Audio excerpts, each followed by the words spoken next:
അപ്പോൾ ദിവാകരേട്ടൻ എന്ന് പറഞ്ഞ കർഷകനാണ്, നല്ല അധ്വാനശീലനാണ്, നന്നായിട്ട് പണിയെടുത്ത് അത്യാവശ്യം വേണ്ട ദൈനംദിന ജീവിതത്തിലുള്ള ഫുഡൊക്കെ ഉണ്ടാക്കി ജീവിക്കുന്ന ഒരാളാണ്.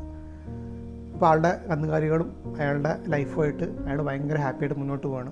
അയാളുടെ ഒരു ക്വാളിറ്റി എന്ന് നമുക്ക് പറയാം, അയാൾക്ക് പേടിയില്ലെന്ന് വെച്ചാൽ ഒരു സിറ്റുവേഷനോ എന്തെങ്കിലും വന്നു കഴിഞ്ഞാൽ അതെന്താണെന്ന് മനസ്സിലാക്കിയിട്ട് അങ്ങനെയാണോ എന്ന് പറഞ്ഞിട്ട് ആൾ നിസ്സാരമായിട്ട് പോകും. ഇതാണ് അയാളുടെ ക്യാരക്ടർ. അങ്ങനെ ഇരിക്കുമ്പോൾ ഇയാളുടെ തോട്ടത്തിൽ നല്ലൊരു കദളിവാഴ പൊലിച്ചു, നല്ല ജൈവവളമൊക്കെ ഇട്ട് നല്ല അത്യാവശ്യം കാണാൻ നല്ല വലുപ്പമുള്ള പഴം.